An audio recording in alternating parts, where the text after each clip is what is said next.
안녕하세요. 꽃사슴TV입니다.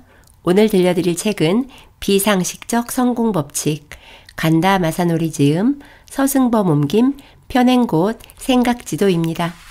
저자 소개를 하겠습니다. 간다 마사노리, 경영 컨설턴트이며 작가이고 일본의 대표 국제적 마케터입니다. 독자들이 이해하기 쉬운 관점과 대화체로 실용서 붐을 일으켰고 이후 일본 출판계에서는 비포 간다 마사노리, 애프터 간다 마사노리로 구분하기도 했습니다. 이 책의 추천사입니다. 이 책 비상식적 성공법칙은 지금으로부터 21년 전 2001년 간다 마사노리가 37세에 쓴 책입니다. 꽤 오랜 시간이 지났음에도 그의 성공법칙은 지금도 여전히 적용하기에 명작이라 할 만합니다. 이번에 당신이 이 책을 마주한 것은 큰 행운이며 일생일대의 기회입니다. 그가 이 책에서 시키는 것을 속는 셈 치고 한 번만 해보십시오. 분명 많은 변화가 있을 겁니다. 이 책을 완전히 당신의 것으로 체화시킨다면 당신은 무한한 내면의 잠재의식을 깨워 당신답게 풍요롭고 행복한 인생의 주인공으로 비상할 것이라 확신합니다. 이 책을 오해 없이 제대로 이해해서 읽고 내면화하면 잠재의식의 힘을 일깨워서 원하는 목표를 수월하게 이루어내는 것이 가능해질 것입니다. 최고가 되려면 반드시 최고에게 배워야 합니다. 이 책에는 다듬지 않은 날 것 그대로의 내 본심이 너무 드러나 있다. 당신은 세상에 얼마나 가치 있는 것을 주고 있는가? 당신은 다른 사람에게 얼마나 도움이 되고 있는가? 중요한 것은 독자들이 이 책을 읽고 어떻게 자신의 재능을 꽃피울 것인가 하는가다. 당신이 잘 따라와 주길 바란다. 정상에서 기다리고 있겠다. 이 강연을 듣고 제 인생이 바뀌었습니다. 엄청나게 박력이 있었어요. 강연 내용을 닳고 닳도록 들었습니다. 이런 이야기들을 듣고 깨달은 점이 있었다. 그렇구나. 많은 사람들이 이전에 흔해 빠진 성공법칙을 그대로 믿고 있었구나. 그래서 아무리 노력해도 성공하지 못했던 거야. 구조조정이라는 불안에서 벗어나지 못하고 주택 융자금 상환에 평생을 바쳐야 하는 인생에서 빠져나올 수 없었던 거였어. 이 책은 어떤 책이냐고? 성공법칙을 싫어하는 사람들이 성공하기 위해 참고하는 실용서라 할 수 있다. 보통 사람들이 집 한 채를 마련하고 스포츠카를 타기까지 최단 거리로 주행할 수 있도록 도와주는 책이다. 게으른 사람도 추월 차선으로 올라설 수 있는 세상에서 제일 간단한 방법을 알려주는 책이다. 매일매일 똑같은 일상에 숨이 막힐 것 같은 셀러리맨이 회사에서 독립해 상식적이지 않을 만큼 경제적인 자유를 경험해주는 책이다. 성공하기 위해서는 필수적인 것들을 배우고 그것을 실천하기만 하면 된다. 지금부터 내가 말하고자 하는 기본 내용은 다음의 3가지다. 첫 번째는 나 자신의 실제 경험이다. 두 번째는 컨설턴트로서 내가 3,000개 넘는 회사 경영자들을 만나면서 알게 된 실제 사례들이다. 세 번째는 미국에서 개발된 포토 리딩이라는 정보 처리 과정으로 현재 나는 이에 대해 강의하고 있다. 포토 리딩 기술은 독서를 포함한 정보 처리 속도를 비약적으로 향상시켜 당신의 성공을 가속화시켜 준다. 성공하기 위해 이 책에 제시한 8가지 습관을 전부 실천할 필요는 없다. 어느 일부분만이라도 하다 보면 결과가 나오기 시작할 것이다. 나는 왜 이 책을 썼을까? 혼자만 부자가 되면 재미가 없기 때문이다. 함께 부자가 되고 싶다. 함께 성공하고 함께 돈을 벌고 싶다. 성공한다라는 것은 학력이나 능력, 인맥, 자금 같은 것들과는 아무 관련이 없다. 누구든 원하는 것을 실현할 수 있다라는 단순한 법칙이다. 그 법칙을 알고 실천한 사람들만 계속해서 꿈을 실현해가는 것. 그 마법의 램프는 실제로 존재한다. 내 친구는 그 마법의 램프를 문지르지 않았다. 나는 문질렀다. 차이는 그것뿐이다. 만약 방송국에서 취재를 나와 나에게 인생에서 가장 중요한 것은 무엇입니까? 라고 묻는다면 마음의 성장입니다. 라고 대답할 것이다. 성공한 사람이 말하는 성공 법칙 중 대부분은 그들이 더욱더 성장하기 위해 만든 법칙들이다. 보통 사람들은 이런 성공 법칙을 순진하게 그대로 받아들여서는 안 된다. 돈이 전부가 아니다? 그래도 돈을 벌어야 한다. 겸허해야 한다. 그러나 대차게 나가지 않으면 비싼 가격에 팔 수가 없다. 인간관계를 소중히 여겨야 한다. 그러다가는 하청 일만 하게 될 뿐이다. 돈과 마음을 따로 떼놓고 생각해야 한다. 세상에는 4가지 유형의 사람이 있다. 돈이 많은 사람, 돈에 쪼들리는 사람, 마음이 풍요로운 사람, 마음이 가난한 사람이다. 대부분의 인간은 돈에 쪼들리고 마음도 가난하다. 보통 사람인 이런 사람은 풍요로워지길 원한다. 열심히 노력해서 돈을 벌었으니 마음도 풍요로울 것이라고 생각하지만 그렇지 않다. 부자에도 행복한 부자와 불행한 부자가 있다. 불행한 부자의 말로는 굉장히 비참하다. 부자가 될 때까지는 좋았지만 돈을 잘못 쓰면 남은 인생이 생지옥이 된다.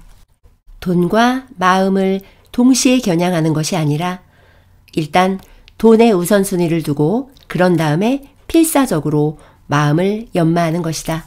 성공을 향해 이룩할 때까지는 거대한 에너지가 필요하니 그 에너지를 망설이지 말고 활용하자. 이 책의 목적은 당신의 수입을 10배로 늘리는 것이다. 이사를 하면서 내가 처음 독립했을 때 작성했던 노트를 발견했다. 독립 2년 만에 셀러리맨 연봉 10배를 실현한다. 땅을 매집해 사옥과 집을 짓는다. 일본 최고의 다이렉트 마케터가 된다. 오랜만에 발견한 노트를 펼쳐보니 그 황당했던 목표들은 모두 실현되어 있었다. 도대체 어떻게 가능했던 것일까? 목표를 종이에 적으면 실현된다. 다시 한번 반복하겠다. 종이에 적으면 실현된다. 그렇다. 종이에 적으면 반드시 실현된다. 성공하느냐 못하느냐는 자신의 꿈, 소망, 목표를 종이에 적느냐 적지 않느냐 단지 그 차이밖에 없다. 자신의 목표를 종이에 적어두자. 좋은 목표를 설정할 때 가장 중요한 것은 자신이 정말 하고 싶은 일을 찾는 것이다. 우선 종이 한 장을 준비해서 하기 싫은 일을 적어라. 절대 잘못 말한 게 아니다. 하고 싶은 일을 정확하게 찾기 위해서는 먼저 하기 싫은 일부터 명확하게 골라내야 한다. 이것이 포인트다. 하기 싫은 일을 정확히 골라내는 과정을 통해 내가 진짜 하고 싶은 일을 찾을 수 있다. 이 방법은 당신의 잠재된 소망을 이끌어낸다. 진짜 하고 싶은 일에 초점을 맞춘다. 내가 창업했을 때 이 2단계 과정을 통해 명확히 찾아낸 하고 싶은 일들은 다음과 같다. 33세에서 36세 동안 하고 싶은 일 2가지는 첫째, 일본 최고의 다이렉트 마케터가 된다. 둘째, 사옥과 집을 짓는다. 37세에서 39세 동안 하고 싶은 일 2가지는 첫째, 재능 있는 많은 사람들을 억만장자로 만든다.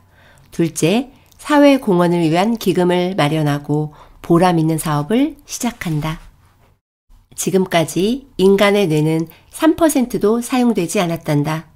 문제는 97%를 어떻게 사용할 것인가 하는 것인데 아무도 아는 사람이 없다는 거. 나머지 97%, 그러니까 잠재의식을 사용하기 위해서는 질문을 하는 것이 스위치가 된다. 24시간 진지하게 일에 몰두하게 되니 성공하지 않을 수 없다. 당신은 지금 졸립니다. 졸립니다. 졸립니다. 결국 인간은 반복되는 말에 약하다는 이야기다. 같은 말을 단조롭게 반복해서 들으면 가벼운 최면 상태에 빠지게 된다. 그 결과 반복해서 듣는 말을 그대로 믿고 그 말대로 행동하게 된다. 이처럼 우리는 계속 반복되는 말, 자기 자신에게 하는 말, 그리고 다른 사람이 동조하는 말로 현실을 구축한다. 그러다 보니 주위 환경, 어떤 사람을 자기 주변에 두는가로 자신의 현실도 바뀌어 버린다. 정말 무서운 일이다. 그렇다면 우리에게는 두 가지 선택만 남는다. 다른 사람에게 나의 현실을 컨트롤 당할 것인가, 아니면 내가 나의 현실을 컨트롤 할 것인가, 둘 중 하나다. 나의 현실은 내가 컨트롤 해야 한다. 밤에 잠들기 전에 목표를 적은 종이를 편안한 마음으로 읽어본다. 그리고 아침에 일어나 다시 한 번 더 읽는다. 이것만 하면 된다. 종이에 적은 목표를 읽고 좀 더 쉽게 잠재의식에 프로그래밍 할 수 있는 두 가지 힌트를 알려주겠다. 첫째, 목표를 설정할 때는 현재형을 사용한다. 둘째, 목표를 읽으면서 기분 좋게 웃으면 훨씬 효과적이다. 기분 좋게 웃으면서 상상하는 것을 시각화라고 한다. 아침 저녁으로 종이에 적은 목표를 읽으면서 기분 좋게 웃는 것이다. 하루 10분이면 충분하다. 연수입을 10배로 늘리는 열쇠를 알려주겠다. 클리어 파일을 가지고 다닌다. 중요한 열쇠는 당신의 소망과 목표를 가지고 다니면서 보기 편하게 정리하는 것이다. 수첩 양식도 상관없다.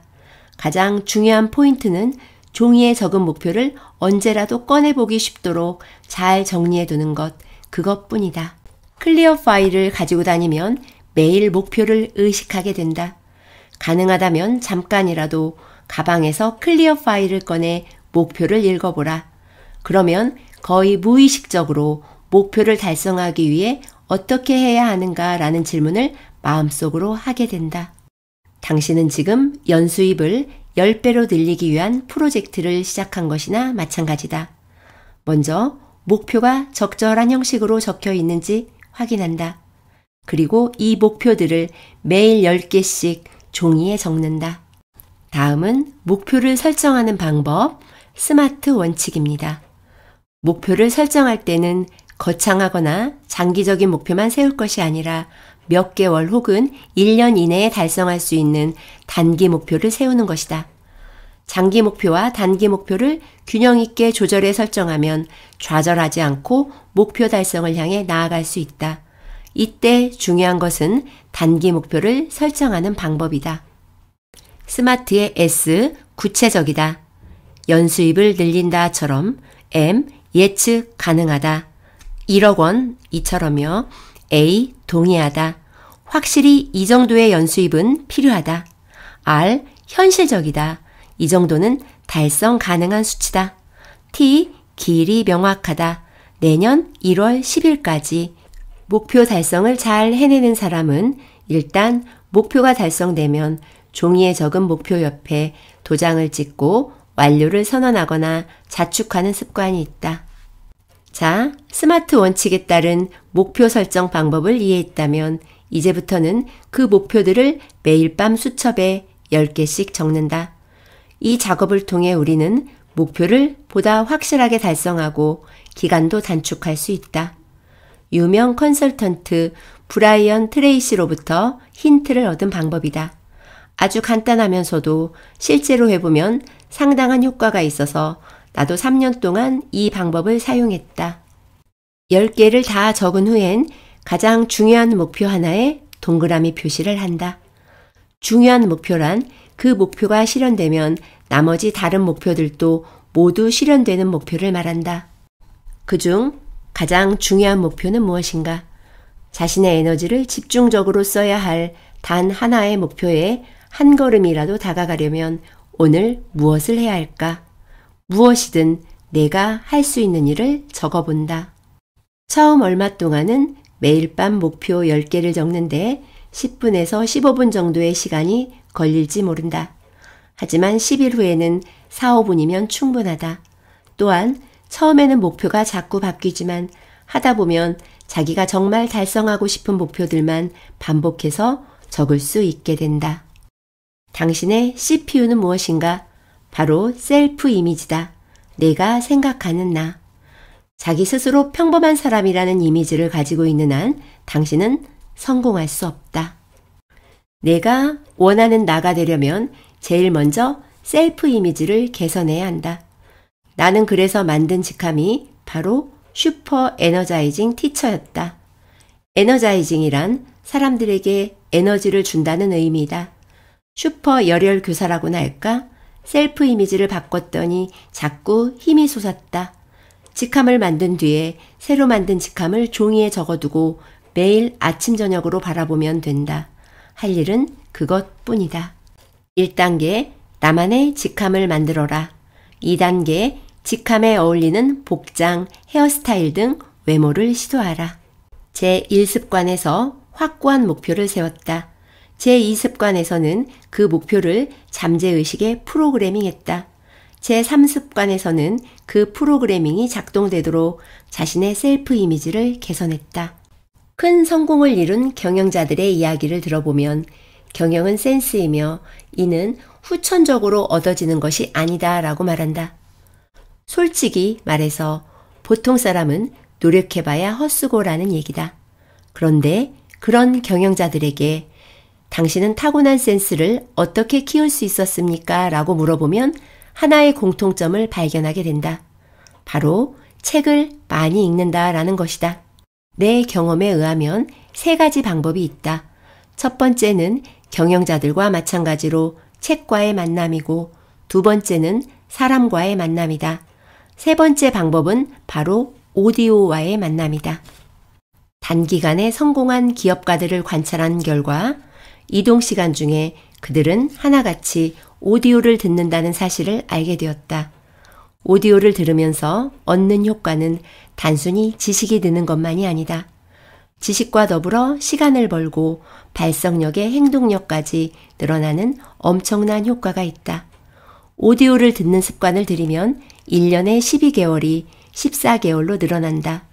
지하철이나 버스가 움직이는 공부방이 되는 셈이다. 지극히 생산적인 시간이 된다.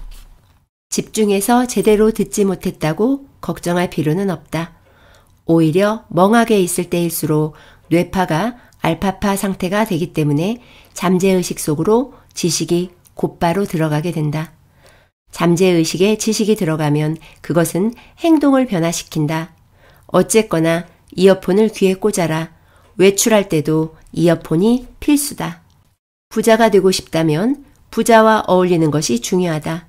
우선은 상대방에게 주는 것부터 시작한다. 상대방에게 나를 만나지 않으면 손해라는 생각이 들 정도로 압도적인 제안을 하면 된다.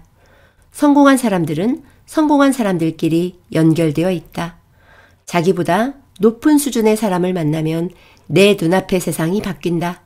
그것을 실현할 수 있을 것인가는 편지나 이메일을 보내는 한순간의 행동과 나는 성공한 사람들과 어깨를 나란히 할 만한 가치가 있다라는 자각으로 결정된다. 마케팅이란 잠재적인 우량 고객을 세일즈맨 앞에 데려다 놓는 일이다. 이에 반해 세일즈란 잠재 고객과 계약을 성사시키는 일이다. 효과적으로 세일즈를 하기 위해서는 고객을 설득하기보다 먼저 고객을 확실히 파악하는 것이 해결의 열쇠가 된다. 영업의 원칙은 마케팅으로 고객을 확보한 다음 세일즈로 고객을 잘라내는 것이다. 나는 이것을 영업의 달인이 되기 위한 악녀의 법칙이라고 부른다. 저는 손님이 사지 않아도 상관없습니다 라는 뉘앙스를 넌지시 풍겨야 한다. 그러면 구매할 마음이 있는 고객의 경우 지금 사지 않으면 있는 것도 날아갈 것 같으니 나는 이제 곧 구매할 고객이란 말이에요 라며 적극적으로 어필하기 시작한다.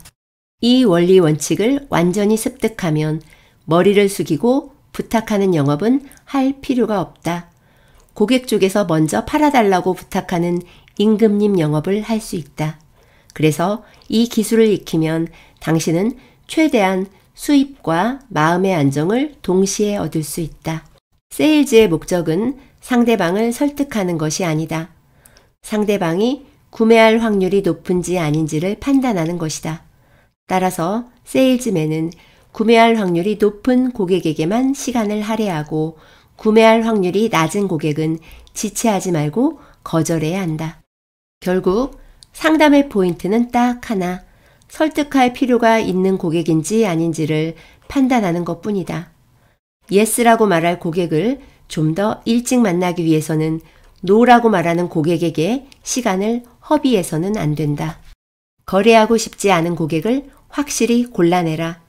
제1습관에서 하기 싫은 일과 하고 싶은 일을 찾아낸 것처럼 거래하기 싫은 고객과 거래하고 싶은 고객으로 바꿔본다. 자신의 고객으로 어울리는지 고객을 면접하라. 나와 어울리지 않는 고객을 구분하려면 부탁하는 영업은 하지 않는다. 가능한 한 빨리 노라는 대답을 듣는다. 당신에게 어울리지 않은 고객은 적극적으로 거절하고 고객 리스트에서 지워야 한다. 그러면 더 어울리는 고객과 만날 수 있게 된다. 한 사람도 놓치지 않으려고 안절부절 못하다 보면 여유가 1도 없는 모습을 들키는 바람에 고객이 따르지 않게 된다. 고객은 바쁘게 돈을 버는 사람을 알아본다. 처음에는 임금님 세일즈를 실천하는 것이 불편하고 불안할지도 모른다. 하지만 이 악물고 하는 것이 중요하다. 돈에 대한 부자들의 공통된 생각은 바로 돈을 좋아한다는 것이다. 돈에 대한 죄악감을 갖지 않을 것, 돈에 대한 두려움과 죄악감을 느낀다면 절대로 돈을 벌 수 없다. 돈을 벌기 시작하는 순간 자기 스스로 제동을 걸어버리기 때문이다. 돈에 대한 죄악감을 지금 당장 날려버려야 한다. 방법은 간단하다. 돈 자체를 좋아하면 된다. 지폐를 보면 감동하자. 향기를 맡고 질감을 즐기자. 아, 돈이라는 것은 얼마나 거룩한 것인가 라고 외치며 지폐를 사랑하자. 회사가 돈을 번다는 것은 직원에게도 신나는 일이다. 그러니 주저하지 말고 철저하게 돈을 벌어야 한다. 돈을 벌고 나서 그 돈으로 정의감을 가지고 철저하게 사회에 공헌하라. 돈에 대한 죄악감을 없앴다면 다음에 할 일은 돈이 들어온 흐름을 만드는 것이다. 중요한 것은 벌어들이는 액수가 아니라 돈의 흐름이다. 지난달보다 이번 달 은행 잔고를 늘린다. 매월 잔고가 늘어나는 것을 사수하는 것이다. 돈은 돈이 있는 곳으로 모인다. 이것이 돈의 습성이다. 돈은 돈일 뿐이다. 통장에 이것은 좋은 돈, 이것은 나쁜 돈으로 기재되지 않는다. 좋은 돈, 나쁜 돈에 따른 금리 우대도 없다. 이것이 냉혹한 현실이다. 돈은 곧 에너지다. 돈이 자꾸 나가면 에너지는 떨어진다. 뚝뚝 떨어지는 물 아래에 컵을 놓고 물을 받고 있다고 합시다. 목이 마르다고 아직 절반밖에 채워지지 않는 물을 마셔버린다면 이거야말로 최악이지요. 찰랑찰랑 가득 차기를 기다렸다가 마셔도 안 됩니다. 가득 차서 흘러넘치는 물을 핥아가며 참아야 합니다. 이것은 부자의 철학을 응축한 명대사이다. 돈의 흐름을 바꿀 정도로 자제하지 못하고 사치를 하면 돈에게 미움을 받게 된다는 사실을 명심하자. 결국 사람은 자신이 생각하는 대로 된다. 나는 연수입 1억 원이라고 적은 종이를 양복 주머니에 넣고 다녔다. 나의 잠재의식에 1억 원을 각인시키기 위해서였다. 연수입조차 자신이 결정할 수 있다. 이 책을 읽고 실행에 옮길 수 있는 사람은 10명 중 1명이다. 9명은 아무것도 하지 않는다. 행동만이 현실을 바꾼다. 행동하는 사람은 목표를 실현할 확률이 비약적으로 높아진다. 당신도 연수입 5억 원, 10억 원을 목표로 삼는 것을 생각해 보기 바란다. 10배는 좀 무리라고 생각하는 사람은 2배라도 좋다. 뭐든 자유롭고 풍요로워지는 것을 선택하기 바란다. 연수입을 늘리는 것은 복권에 당첨되는 것보다 단연코 쉬운 방법이니까. 연수입을 10배로 늘리는 것은 연수입 5천만 원을 5억 원으로 늘린다는 뜻이다. 이 수입은 한 번으로 끝나지 않고 지속적으로 노력해야 한다. 이 경우 선택지는 당신이 창업가로 사는 것이다. 이 경우 당신이 회사에서 나와 독립하려 한다고 치자. 미래의 좋은 면은 창업해서 성공할 경우 연수입이 천정부지로 늘어나고 시간도 자유롭게 사용할 수 있다는 것이다. 반대로 나쁜 면은 당분간 수입이 줄어들거나 없어서 어려워지고 실패할지도 모른다는 불안에 휩싸인다는 것이다. 먼저 무엇을 하고 그 다음에 무엇을 할 것인가? 이 순서를 정하면 돌파구가 열린다. 미래로부터 역산해 현재 행동을 결정하라. 자기 자신을 믿어라. 자기 자신의 힘을 믿으세요. 자신의 힘이 무한하다는 것을 믿으세요. 그렇게 하자마자 당신의 눈앞에 무한한 가능성이 펼쳐질 것입니다. 새로운 세계는 작은 행동 하나에서 시작됩니다. 어떤 작은 행동이라도 좋습니다. 한 걸음 내딛기 바랍니다. 지금까지 말씀드린 제8습관을 정리해 보겠습니다. 제1습관, 하기 싫은 일을 찾아낸다. 오히려 하기 싫은 일을 먼저 명확히 찾아내야 한다고 말한다. 그리고 자신이 원하는 목표를 종이에 써보는 것이 중요하다고 강조한다. 제2습관, 자신에게 최면을 건다. 스마트 원칙에 따라 목표를 적고 클리어 파일에 넣어 가지고 다니는 습관을 제시한다. 제3습관, 내가 바라는 직함을 만든다. 셀프 이미지를 개선하는 직함을 만들면 내가 원하는 나로 변화할 수 있다. 제4습관, 목표 달성에 필요한 정보를 수집한다. 오디오와 포토리딩 기법을 이용하는 공부법을 제시하고 있다. 제5습관, 고자세로 영업한다. 고객이 먼저 찾아오게 하는 성공적인 영업 노하우를 전수한다. 제6습관, 돈을 몹시 사랑한다. 돈은 그 자체가 에너지로 돈을 사랑하는 사람과 돈이 많은 곳에 몰린다. 그렇기에 돈에 대한 죄악감을 씻어버리고 돈이 들어오는 흐름을 만들어야 한다. 제7습관, 결단을 내리는 사고 과정을 배운다. 성공에 필요한 것은 결단력이 아니라 성공 시나리오를 구체적으로 설계하면서 현재와 미래를 연결하는 우리의 행동력과 상상력임을 알려준다. 제8습관, 성공에는 빛과 그림자가 있음을 기억한다. 동전에는 양면이 있듯이 성공의 이면에는 어두운 면이 분명 존재한다. 따라서 완벽을 지향하지 말고 가족을 소중히 여기며 돈을 가치 있고 유용하게 써야 함을 강조한다. 이 책은 상식을 뒤엎는 비상식적인 8가지 성공 습관을 알려주는 책이다. 오늘은 여기까지입니다. 당신은 세상에 얼마나 가치 있는 것을 주고 있는가? 당신은 다른 사람에게 얼마나 도움이 되고 있는가? 책 속에는 더 좋은 내용이 많으니 꼭 읽어보세요. 감사합니다. 꽃사슴이었습니다.